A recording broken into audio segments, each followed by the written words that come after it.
Good morning, students. Let's complete your chapter number 11 of NCERT book, that is Physics chapter Force and Pressure.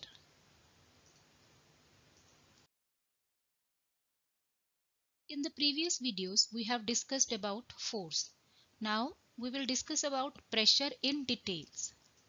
Have you ever tried cutting fruits with a blunt knife and a sharp knife?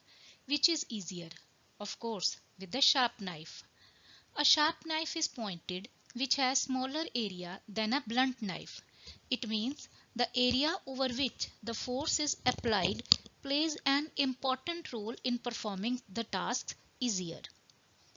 The force acting on per unit area of a surface is called as pressure, or in other way we can say that force per unit area is called pressure.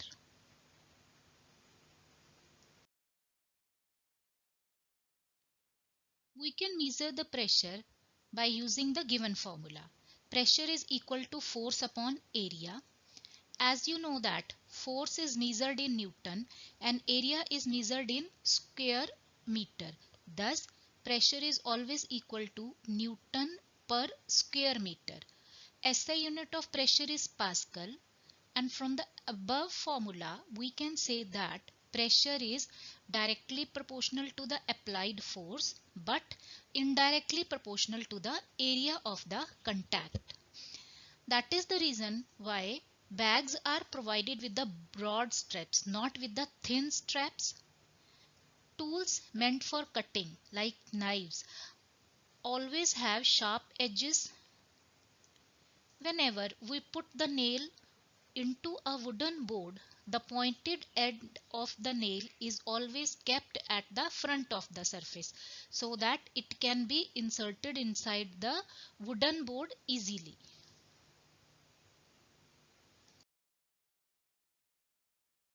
Now let's discuss pressure exerted by liquids and gases. Liquids and gases can also exert pressure on the inner walls of the container in which they are kept, and that pressure is called as hydrostatic pressure. Hydrostatic pressure refers to the pressure exerted by a fluid. Fluid means a gas or a liquid. They together called as fluid because they can flow. Pressure within a liquid depends on the density of a liquid. It means denser fluids such as water exert more pressure than less dense fluids such as air. The molecules of air continuously colliding with each other and with the walls of the container also. The pressure exerted by the gas is due to the sum of all these collision forces.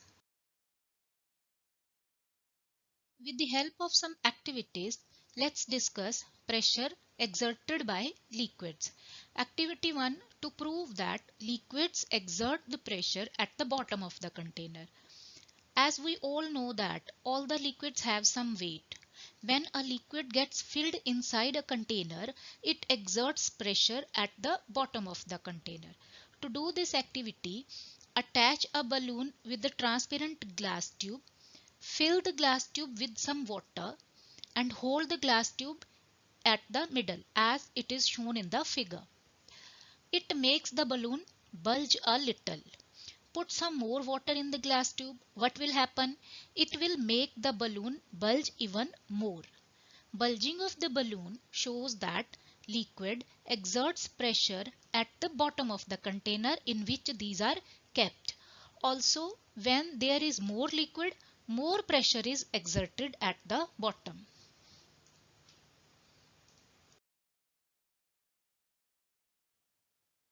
Our next activity is activity 2, to prove that liquids exert pressure on the walls of the container.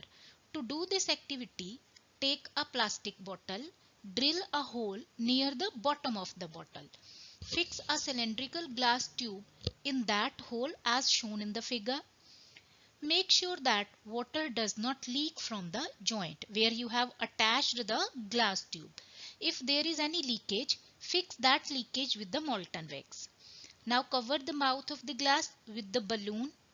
Fill the bottle up to half with water. What will happen? We will observe that the balloon bulges a little.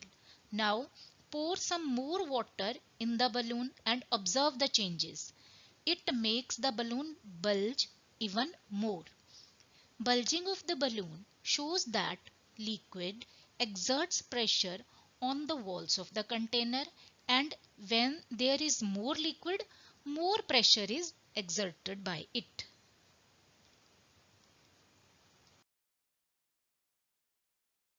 Our next activity, activity 3, to prove that liquids exert equal pressure at the same depth.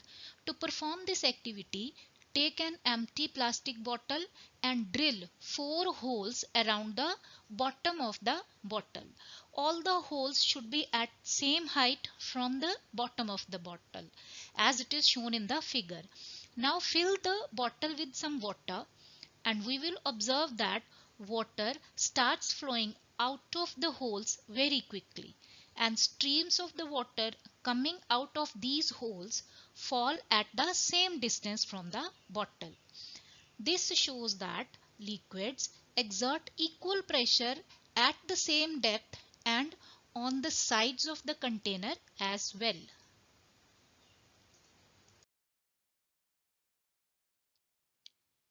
Next topic is pressure exerted by gases. As we all know that there are many gases in the atmosphere, and when these gases comes in the contact with an object, there is a collision of molecules of the gases with the molecules of the object. This causes air pressure. We can perform some activity to prove that the gases also exerts the pressure. When we inflate a balloon, air moves inside the balloon. As the molecules of the air exerts a pressure on the inner wall of the balloon inflates. We have to close the mouth of the balloon because air might escape out. And this shows that air exerts pressure in all the directions.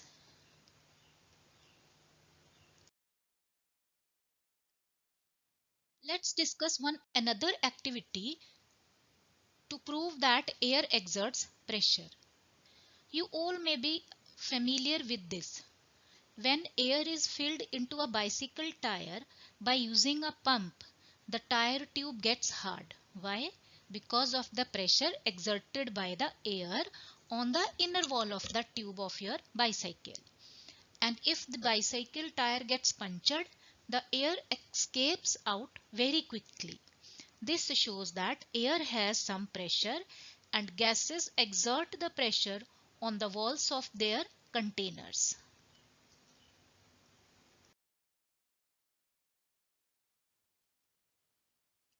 Our next topic is atmospheric pressure. Our atmosphere is made up of so many gases, different types of gases like oxygen, nitrogen, carbon dioxide, etc. As we have discussed earlier, gases exert pressure. Thus, in other way we can say that atmosphere also exert pressure, and this pressure is called as atmospheric pressure. Atmospheric pressure is pressure exerted by the mass of the gaseous atmosphere at a given point. Barometer is a device which can be used to measure the atmospheric pressure, and the atmospheric pressure from all the directions is always same.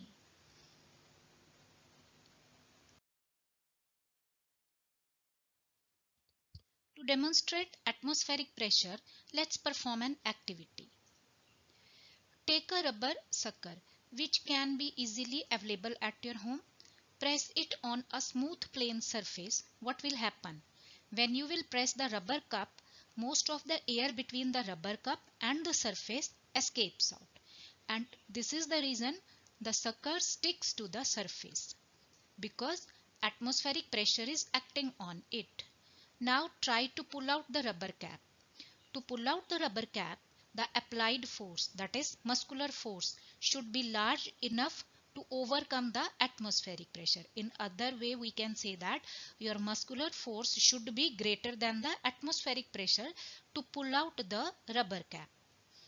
You will be surprised to know that it would be not possible for any human being to pull out the sucker of the surface if there will be no air at all between the sucker and the surface.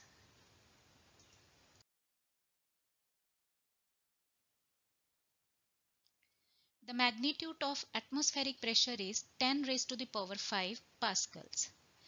Atmospheric pressure is acting continuously on us and we are not aware about it.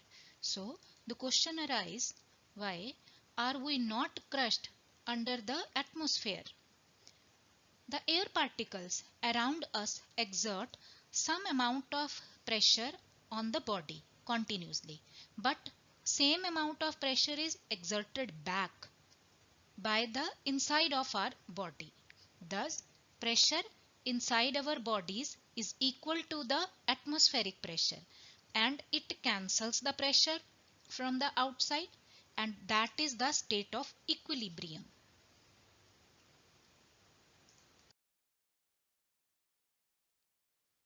Here is an activity demonstrated by a German scientist Otto von Guericke in 17th century. He invented a pump to extract air out of a vessel. He wanted to demonstrate dramatically the force of air pressure and he wanted to measure the magnitude of atmospheric pressure. For that, he joined two hollow metallic hemispheres and pumped out air of them. Then he attached 8 horses on each hemisphere to pull them apart as shown in the figure. But can you believe the hemispheres could not be pulled apart by 16 horses together.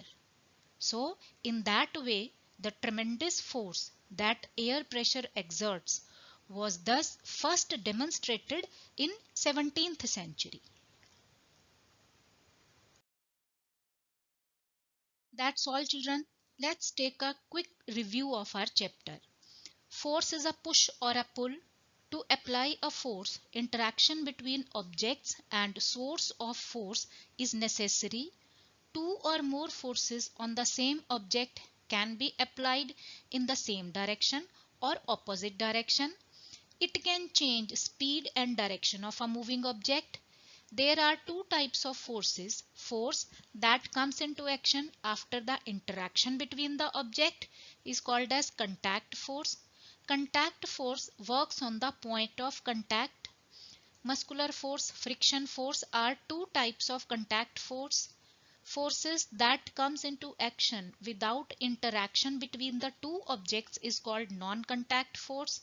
Magnetic force, electrostatic force and gravitational force are examples of non-contact force. Force per unit area is called pressure. Liquids and gases exert pressure on the walls of their containers. The pressure exerted by the air around us is known as atmospheric pressure. Thank you children. I hope all the topics of this chapter are very much clear to you. Now read the chapter carefully from the book and do a good practice of all the diagrams included in this chapter.